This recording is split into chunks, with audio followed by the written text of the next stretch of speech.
ඇකියුමුලේටර් trading strategy එකක් ඉගෙන ගන්න කැමතිද? එහෙනම් අද වීඩියෝ එක අරගෙන වෙලා තියෙන්නේ ඔයා වෙනුවෙන්මයි. අයිබෝන් කියලා පිළිගන්නවා බයිනරි කැම්පස් YouTube channel එකට. ඔන්න අද අරගෙන වෙලා තියෙනවා ඇකියුමුලේටර් ට්‍රේඩින් ස්ට්‍රැටජි එකක් ඔයාලා හැමෝම වෙනුවෙන්. ඉතින් වීඩියෝ එකට යන්න කලින් මතක් කරනවා තාම ඔයා බයිනරි කැම්පස් YouTube channel එක subscribe කරලා නැත්නම් දැම්ම subscribe කරලා හැපැත්තේ bell icon එකත් click කරන්න. මොකද ට්‍රේඩින් ඉගෙන ගන්නවට හම්බෙන එකම කැම්පස් එක තමයි බයිනරි කැම්පස් කියලා කියන්නේ. බයිනරි කැම්පස් කියලා කියන්නේ YouTube එකේ තියෙන තවත් එක academy එකක් නෙවෙයි, වචනේ පරිසමාප්ත අර්ථයෙන්ම කැම්පස් එකක්. ඉතින් ඒ ගැන අපිත් එක්ක අවුරුදු 4ක් පුරාවට එකතු වෙලා ඉන්න ඔයාලා දැන්ටමත් ගොඩක් හොඳට දන්නවා. වැඩි කතා නැතුව අපි එහෙනම් අද ඔයාලා වෙනුවෙන් අරගෙන ආපු ට්‍රේඩින් ස්ට්‍රැටජි එක කොහොමද කරන්න කියලා බලන්න එකතු වෙමු.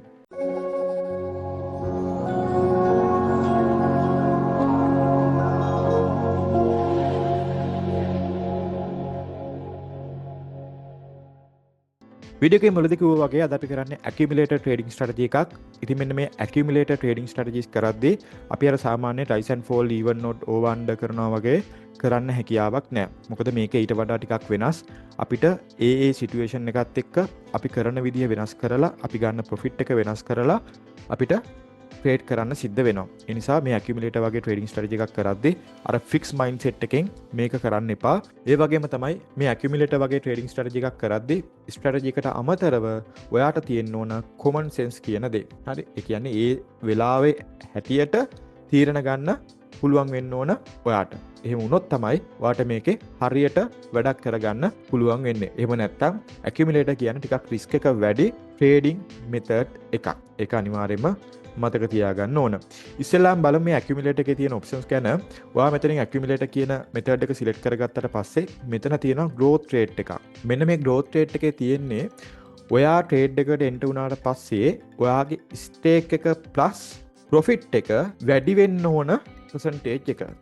ඒ කියන්නේ මේක මෙහෙම කිව්වට සමහරට තේරෙන්නේ නැති වෙන්න පුළුවන්. උදාහරණයක් විදිහට ඔයා ඩොලර් 10න් නම් ට්‍රේඩ් එක දාන්නේ ඔයා ට්‍රේඩ් එකට එන්ටර් වුණාට පස්සේ මාරු වෙන හැම ටික් එකකදීම 3%ක ප්‍රොෆිට් එකක් ඔයාට හම්බ වෙනවා. ඒ කියන්නේ ඔයාගේ ස්ටේක් එකෙන් 3%ක ප්‍රොෆිට් එකක් ඔයාට හම්බ වෙනවා. හරි. ඒ වගේම තමයි මේකෙදි ස්ටේක් එක විතරක් නෙවෙයි ඔයාගේ ප්‍රොෆිට් එකත් ඒ ස්ටේක් එකටම එකතු වෙලා ඒ දෙකටම තමයි ඔයාට මේ 3% හම්බ වෙන්නේ. හරි. ඒ කියන්නේ මේක අල්ලගෙන ඉන්න ඔයාට හම්බෙන ප්‍රොෆිට් එක ටික් එකට හම්බෙන ප්‍රොෆිට් එක වැඩි වෙනවා. අර වැල් පොලි කියන්නේ අපි. අන්න ඒ වගේ තමයි ඔයාට මේකෙදි ප්‍රොෆිට් එක හම්බ වෙන්නේ. ඊට පස්සේ මෙතනින් ඔයාට සාමාන්‍ය විදිහට ස්ටේක් එක දාන්න පුළුවන්. ස්ටේක් එක කියන එක ඔයා දන්නවා. ස්ටේක් එක කියලා කියන්නේ මේ ට්‍රේඩ් එක ලොස් වුණොත් ඔයාට නැති වෙන මුදල. ඒ වගේම තමයි ඔයාට පුළුවන් මෙන්න මෙතනින් ටේක් ප්‍රොෆිට් එකක් දාගන්න. සාමාන්‍යයෙන් නම් අපි ටේක් ප්‍රොෆිට් එක අපේ ස්ටේක් එකෙන් 50% විතර තමයි දාගන්න මම රෙකමන්ඩ් කරන්නේ.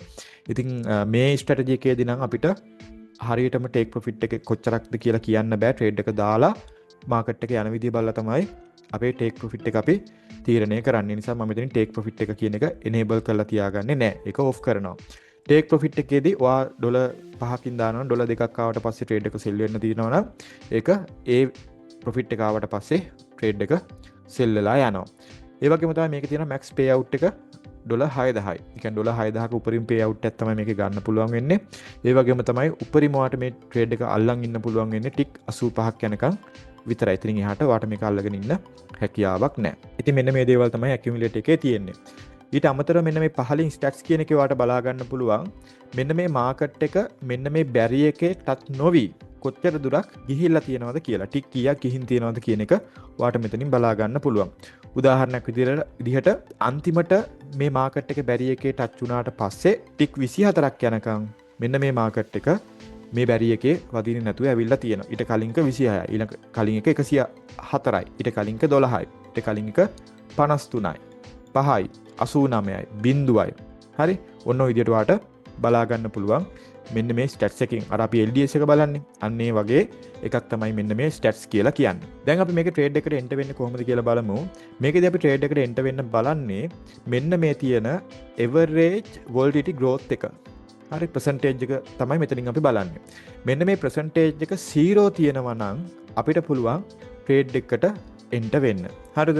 හැබැයි මෙන්න මේ volatility 10 index එක කියන්නේ volatility එක ගොඩක් අඩු මාකට් එකක්. හැබැයි මේක වදිනවා volatility අඩු මාකට් එකක්. ඒතර මේ volatility එක අඩු නිසාම මෙන්න මේකේ growth rate එක ලේසියෙන් වෙනස් වෙන්නේ නැහැ. පැහැදිලිද?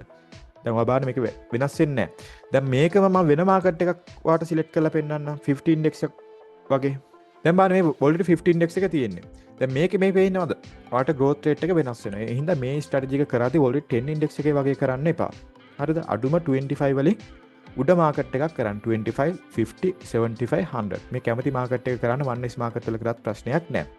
එතකොට මෙන්න මේ percentage එක 0 කියලා කියන්නේ ඒ මාකට් එක ගොඩක් ස්ටේබල්. හරිද? ඒ කියන්නේ volatility එක 0.0යි. ඒ කියන්නේ ලොකු volatility එකක් නැහැ. හරිද? එතකොට මෙන්න මේ වගේ volatility එක අඩු මාකට් එක තමයි අපි ට්‍රේඩ් එකකට එන්ටර් වෙන්න ඕන. ඒක තමයි පළවෙනි රූල් එක. ඊට පස්සේ අපි ට්‍රේඩ් එකකට එන්ටර් වෙලා හදිසියේ හරි මෙන්න මේ volatility growth එක වැඩි වෙනවා කියලා ඔයාට තේරුණොත් මේක දැන් ඔන්න 102 වුණා. දැන් ටක් ගාලා සෙල් කරලා දාන්න ඕනේ. පැහැදිලිද? මෙන්න මේ වගේ වැඩි වෙනවා කියලා ඔයාට තේරෙනවා නම් ටක් ගාලා අපි මේ ට්‍රේඩ් එක ක්ලෝස් කරලා දානවා. ඒ අදාළ ප්‍රොෆිට් එක එනකන් අපි බලාගෙන ඉන්නේ නැහැ. මොකද මේක පොඩි warning sign එකක් වගේ තමයි. හරි? එතකොට අපි ට්‍රේඩ් එකට එන්ටර් වෙන්නේ මෙන්න මේ ස්ටැට්ස් එක. එහෙනම් මෙන්න මේ මාකට් එක මෙන්න මේ බැරි එකේ ටච් වුණාට පස්සේ මෙන්න මේ බැරි එකේ ටච් වුණාට පස්සේ අපි ට්‍රේඩ් එකකට එන්ටර් වෙනවා. සාමාන්‍යයෙන් නම් අපි එහෙම ට්‍රේඩ් එකට එන්ටර් වෙද්දී ඔයාට විනින් ඇකියුරේට් එක වැඩි කරගන්න පුළුවන්. මෙන්න මේ වගේ දැන් උදාහරණයක් විදිහට හිතන්න මෙතනින් ඔයා බ්‍රේක් වෙලා මේකෙන් ට්‍රේඩ් එකට එන්ටර් වෙන්නේ නැතුව ඔයා බලනවා ඊළඟ එක මොකද වෙන්නේ. මෙන්න මේ වගේට අඩුවෙන් බ්‍රේක් අවුට් එකක් වුණොත් අන්න ඊළඟට ඔයාට ට්‍රේඩ් එකට එන්ටර් වෙන්න පුළුවන්. එතකොට ඔයාගේ ඇකියුරසි එක තවත් වැඩි වෙනවා. හරි. ඔන්න මම ට්‍රේඩ් එකට එන්ටර් වුණා. මේක රිස්ක් එකක් තියෙනවා. මොකද කලින් 102ක් ගිහිල්ලා තියෙනවා. මේක ඉක්මනට වදින්න chance එකක් තියෙනවා. හරිද? එතකොට අපි බලාගෙන ඉමු මේක මොකද වෙන්නේ කියලා. බලන්න මේ percentage එක මේක වැඩි වෙනවා නම් ටක් ගාලා සෙල් කරලා දාන්න ඕන. ඔන්න 1 2 වගේ ආවොත් මම සෙල් කරනවා. හරි. ඔන්න 2 ආවනේ. මම ටක් ගාලා ට්‍රේඩ් එක සෙල් කරලා දැම්මා. හරි. දැක්කා තියන් හිටියා නම් ඔන්න ඊළඟට 3 ගියා. තියන් හිටියා නම් ගොඩක් වෙලාවට ලොස් වෙන්න තියෙන possibility එක වැඩි. තවත් ඕක වැඩි වෙනවා. ඒ නිසා දැන් ආපහු බලාගෙන ඉන්නවා. මෙතනින් අලුත් ස්ටැට්ස් එක පටන් ගන්නකම් එහෙම නැත්නම් මාකට් එක ගිහිල්ලා මෙන්න මේකේ ටච් වෙනකම්. එතකොට පුළුවන් නම් දැන් මේක ටිකක් වැඩිපුර ඇවිල්ලා තියෙනවනේ සාමාන්‍ය 20 25 ඇවිල්ලා තියෙනවනේ. එතකොට ඊළඟ එකෙන් ට්‍රේඩ් එකට එන්ටර් වෙන්නේ නැතුව ඊට පස්සේ එක බලනවා. ඊට පස්සේ හිතන්නකෝ 10ට 20ට වඩා අඩුවෙන් බ්‍රේක් වුණා කියලා. එහෙනම් ඔයාට පුළුවන් ඊළඟ එකෙන් ට්‍රේඩ් එකට එන්ටර් වෙන්න. අන්න ඒ වගේ ටිප්ස් අපි පාවිච්චි කරොත් අපිට පුළුවන් අපේ ඇකියුරසි එක වැඩි කරගන්න. අපි බලාගෙන ඉමු ආපහු මේක බ්‍රේක් වෙනකන්. මම දැන් ඔයාලට ඒ විදිහට කරලා පෙන්නන්නම්. මේක බ්‍රේක් වෙනකන් බලාගෙන ඉමු. හරි ඔන්න බ්‍රේක් වුණා. මම දැන් ඊළඟකින් ගන්නෙ නෑ. අපි බලමු ඊළඟට ටක් ගාලා වදීද කියලා. හරි. අපි ගන්නෙ මේ වගේ ටක් ගාලා වැදුනට පස්සේ ඊළඟ එකෙන් තමයි ගන්නෙ. අන්න එක තමයි මම කිව්වේ. දැන් මම මේක තමයි ඔයාලට පෙන්නන්න යන්නේ. 20ක් වගේ ඇතුළත මේක ටච් වුණොත් ඊට පස්සේ අපිට ආපහු ට්‍රේඩ් එකට එන්ටර් වෙන්න පුළුවන්. 12 14 15 මොකද ගන්න ටච් වෙයිද? මේ යන විදිහත් එක්කන ටච් වෙයි කියලා ෂුවර් කරන්න අමාරුයි. ටච් උනේ නැහැ. බලමු. හරි ඔන්න ටච් වුණා. දැන් මේක 38න් ටච් වුණා. හරි. ඔන්න දැන් මම මෙතනින් ට්‍රේඩ් එකට එන්ටර් වුණා. හරි. දැන් ඔයා දැක්කද මම මොකද කරේ කියලා? දැන් මේක 38න් ටච් වුණා ඊළඟ එක බිඳුවෙන් ටච් වුණා. ඒ කියන්නේ පොඩි ප්‍රමාණයකින් ටච් වුණාට පස්සේ මම ට්‍රේඩ් එකට එන්ටර් වුණා. හරි අපි බලාගෙන ඉමු. percentage එක 0.2 ගියොත් මම ට්‍රේඩ් එක ක්ලෝස් කරලා දානවා. තාම නෑ. හරි ඔන්න 0.2කට ගියා. මම ට්‍රේඩ් එක ක්ලෝස් කරලා දැම්මා. සත $2.13ක ප්‍රොෆිට් එකක් හම්බුණා. දැන් තේරෙනවද මම කරපු දේ? බලාගෙන හිටියා මම මෙතන 85 වුණාට පස්සේ 38න් ට්‍රේඩ් එකට එන්ටර් වුණෙත් නෑ. ඊට පස්සේ ඔන්න බිඳුව ඒ කියන්නේ ටක් ගාලා ඊළඟ ටික එකනොත් ආපහු මාකට් එකේ වැදුනා. එහෙනම් ඊට පස්සේ තමයි මම ට්‍රේඩ් එකට එන්ටර් වුණේ. තව එක ට්‍රේඩ් එකක් දාලා හරි ඔන්න ආපහු වැදුනා. මම ට්‍රේඩ් එකට එන්ටර් වෙන්නේ නැහැ. බලාගෙන ඉන්නවා ආයෙත් ඉක්මනට මේක වදීද කියලා. ඉක්මනට වැදුනොත් 20ක් වගේ ඇතුළත වැදුනොත් ඊළඟ ටික එකේ මම ට්‍රේඩ් එකට ආපහු සැරයක් එන්ටර් වෙනවා. බලාගෙන ඉමු. හරි. ඔන්න වැදුනා. මම ට්‍රේඩ් එකට එන්ටර් වුණා. අර මං කිව්වේ මේ 17යි 20ට අඩුවෙන් තමයි මේක වැඩ කරලා තියෙන්නේ. නිසා තමයි මම මෙතනින් ටක් ගාලා ට්‍රේඩ් එකට එන්ටර් උනේ අලුත් එක හැදෙනවත් එක්කම. හරි. දැන් බලාගෙන ඉමු percentage එක 0%, 1%, 0%, 1%, 1%, 2%. ඔන්න මම ටක් ගාලා ට්‍රේඩ් එක සෙල් කරලා දැම්මා. හරි. මම හිතනවා මේක වාට කොහොමද කරන්න කියලා තේරෙන්නේ නැති. හරි. අපිට ඊළඟ එකෙන් පටන් ගන්නත් පුළුවන්. හැබැයි ඊළඟ එකට යනවට වඩා මෙන්න මේ වගේ එකක් ඉක්මනට ලොස් වුණාට පස්සේ අපි ට්‍රේඩ් එක දාන්න ඕනේ නැහැ නේ ලොස් වෙන්න. බලාගෙන ඉඳලා ඉක්මනට මේකේ වැදුනට පස්සේ ට්‍රේඩ් එකට එන්ට් වුණාට පස්සේ ඔයාගේ ඇකියුරසි එක වැඩි කරගන්න පුළුවන්. හරි මේක අර යන්න පුළුවන් ප්‍රොෆිට් මාජින් එක අපිට මෙන්න මෙච්චරයි කියලා කියන්න අමාරුයි. ඒකට හේතුව මෙන්න මේ වගේ හොඳ එකක් සෙට් වුණොත් එහෙම හදිසියෙ හරි අපිට ලොකු ගේන් එකක් ගන්න හැකියාව තියෙනවා මේක. ඒ වගේම තමයි ලොස් වෙන්නත් අවස්ථාව තියෙනවා. මේ ඇකියුමුලේටර් එකේ එක ටික් එකෙන් ට්‍රේඩ් එක ඔන්න ඔය විදියට ලොස් වෙන්න අවස්ථාව තියෙනවා. මම නිකන් ඩොලර් එකෙන් වාර එකක් දාලා පෙන්නන්නම්. හරි. ඔන්න. දැක්කද? ඒ ට්‍රේඩ් එක ලොස් වුණා. හරි මම තව එකක් දාන්නම්. දැන් මම මේ දාන්නේ ඔයාලට නිකන් පෙන්නන්න. හරිද? මේකේ යන්න පුළුවන් රිටර්න් එක මොන වගේද කියන එක ගැන ඔයාලට අයිඩියා එකක් ගන්න. දැන් බලන්න. 7.13යි 16යි. ඒ කියන්නේ දැන් ඩොලර් 7.3 ගාන තමයි වැඩි වෙන්නේ. ඕක ඉස්සරහට වැඩි වෙනවා 23යි. හරිද? 26 දැක්කද? දැන් 7.4 ගානේ තමයි වැඩි වෙන්නේ 30යි. 34 දැක්කද? අර 3 ගානේ ප්‍රොෆිට් එක වැඩි වෙච්ච එක දැන් වැඩි වුණා 38යි. 43. දැන් 7.5 ගානේ තමයි වැඩි වෙන්නේ. 7.51යි. 56යි. දැන් 7.5 ගානේ වැඩි වෙනවා. 7.60යි. 7.65යි. දැක්කද? 70යි.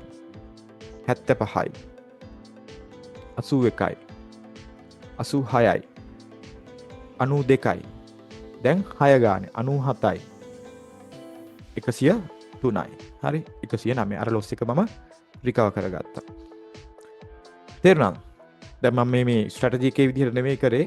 මට අර පෙන්වන්න ඕනේ මේක අල්ලගෙන ඉන්න ඔයාට හම්බ වෙන ප්‍රොෆිට් ප්‍රමාණය වැඩි වෙනවා. ඉස්සෙල්ලාම 7.3යි හම්බුනේ, 7.4ක් හම්බුණා, 7.5ක් හම්බුණා, 7.6ක් හම්බුණා. ඔක අල්ලගෙන ඉන්න එන්න වැඩි වෙනවා. හරි. ඉතින් අර ලෝභකම තියෙනවා නම් මේක කරන එක ගොඩාක් භයානකයි. ලෝභකම තියෙන කෙනෙකුට මේක කරන එක ගොඩාක් අවදානම්. හරි ලෝභකම තියෙන්න බෑ.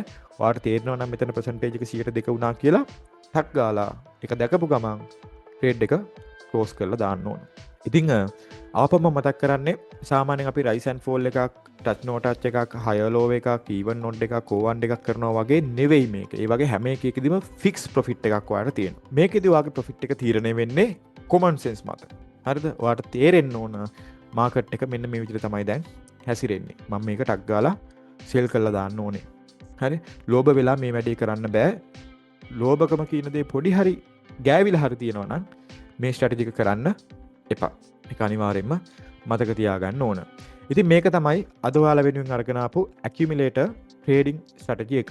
මම හිතනවා මේ strategy එක ඔයාලට තේරෙන්නේ නැති කියලා. මේක අමාරු එකක් නෙවෙයි, ලේසි. හැබැයි common sense කියන දේ අනිවාර්යෙන්ම ඔයාලට තියෙන්න ඕන මේක කරනවා නම්. එහෙනම් අදට ඔයාලා වෙනුවෙන් අරගෙන ආපු වීඩියෝ එක අපි මෙතනින් ඉවර කරනවා. ඔයාගේ trading වැඩ කටයුතු හැම දෙයකටම good luck, all the best.